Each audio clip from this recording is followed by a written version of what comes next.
नमस्कार दोस्तों, स्वागत है आपका अपने YouTube चैनल प्रतिमाज़ यूनिक डायरी में।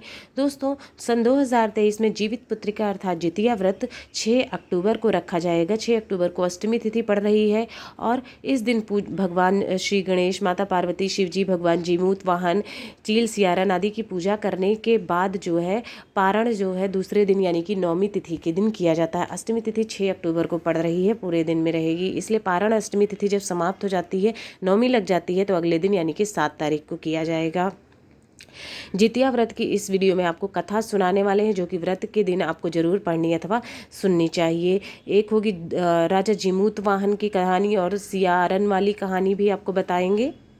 गंधर्वों के राजकुमार का नाम जीमूत वाहन था।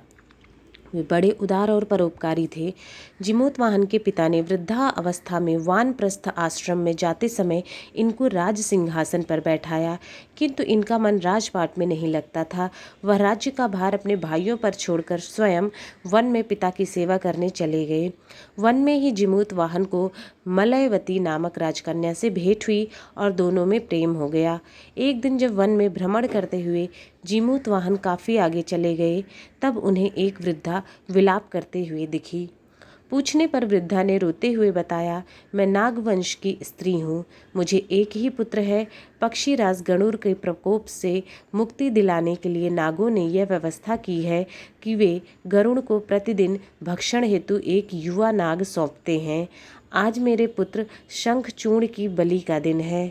आज मेरे पुत्र के जीवन पर संकट है और थोड़ी देर बाद ही मैं पुत्र विहीन हो जाऊंगी।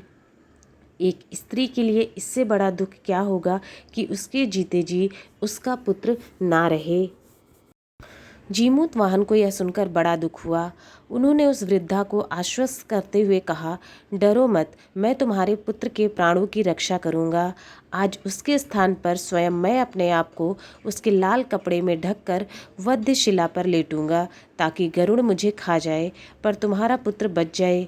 इतना कहकर जीमूत वाहन ने शंखचूर्ण के हाथ से लाल कपड़ा ले लिया और वे उसे लपेटकर गरुड़ को बलि देने के लिए चुनी जाने वाली वध्यशिला पर लेट गए।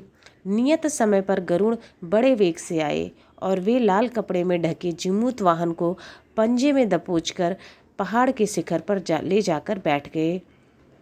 गरुड़ ने अपनी कठोर चोंच का प्रहार किया और जीमूत वाहन के शरीर से मांस का बड़ा हिस्सा नोच लिया।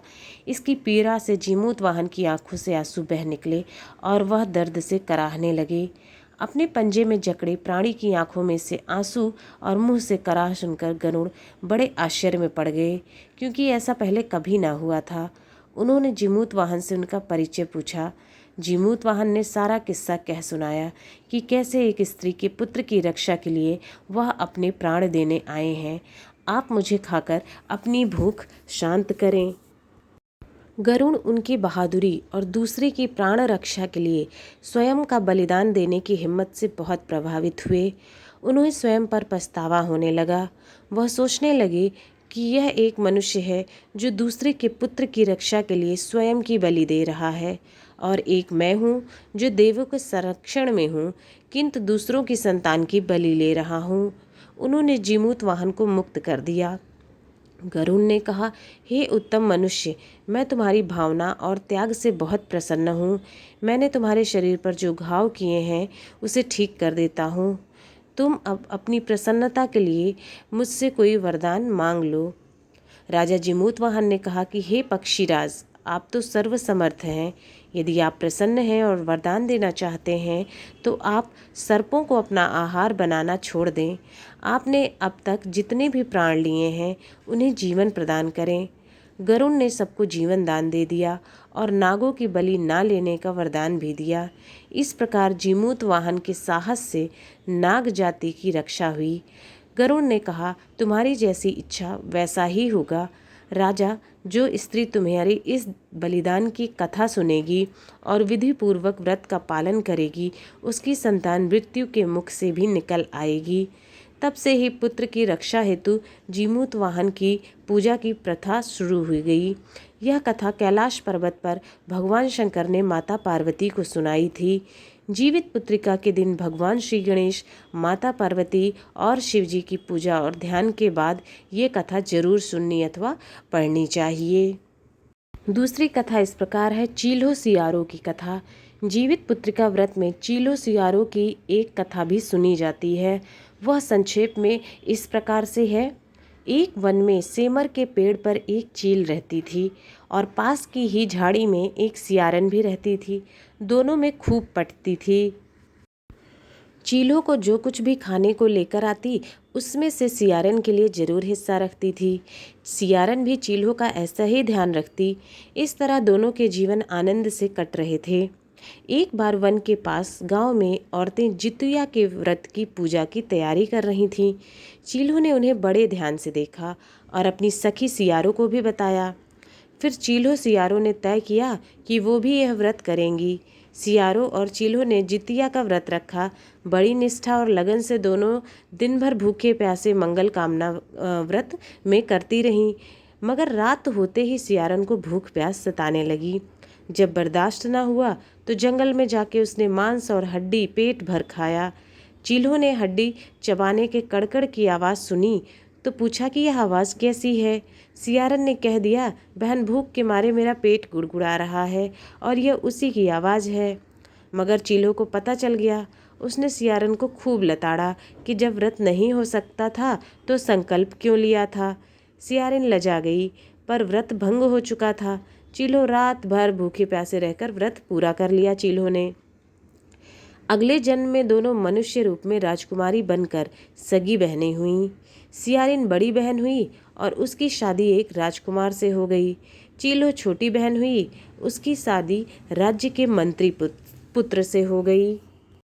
बाद में दोनों राजा और मंत्री बने। सियारिन के दोनों जो भी बच्चे होते थे मर जाते थे, जबकि चील्हो के बच्चे स्वस्थ और हट्टे कट्टे रहते थे। इससे उसे जलन होती। उसने कभी कभार उनका सर कटवाकर डब्बे में बंद करा दिया, पर वह शीश मिठाई बन जाती और बच्चों का बाल तक बांका ना होता। बार बार उसने अपने बहन के बच्चों और उसके पति को मारने का प्रयास भी किया, पर सफल ना हुई। आखिरकार दैवयोग से उसे भूल का आभास हुआ। उसने क्षमा मांगी और बहन के बताने पर जीवित पुत्र का व्रत विधि विधान से किया तो उसके भी पुत्र आगे जीवित रहे। ये मुख्य दो कहानियाँ हैं जो इस दिन ज़रूर पढ़ी अथवा सुननी चाहिए। इससे आपके संतान की आयु लंबी होती है। इस व्रत से जुड़ी तीसरी एक और मान्यता है भगवान श्री कृष्ण से जुड़ी हुई। वो इस प्रकार है।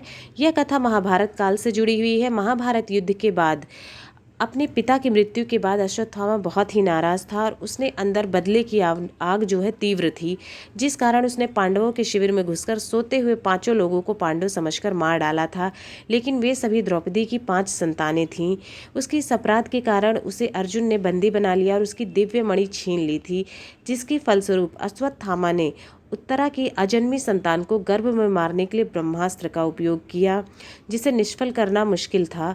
उत्तरा की संतान का जन्म लेना आवश्यक था और जिस कारण भगवान श्री कृष्ण ने अपने सभी पुण्यों का फल उत्तरा की अजन्मी संतान को देकर उसको गर्भ में ही पुनः जीवित किया था। गर्भ में मरकर जीवित होने के कारण उसका नाम जीवित पुत्रिका पड़ा और आगे जाकर यही राजा परीक्षित बना। तब से ही इस व्रत को किया जाता है, ऐसी मान्यता है। दोस्तों, इस वीडियो में आपको 3 कथा सुनाई हुई है जो कि आपको जितिया व्रत के दिन जरूर पढ़नी अथवा सुननी चाहिए। अगर आपको वीडियो पसंद आया हो तो वीडियो को लाइक करें, शेयर करें और चैनल को सब्सक्राइब करें, जिससे ये जानकारी और सभी को भी मिल सके। आप सभी को जितिया पर्व की बहुत बहुत शुभकामनाएं।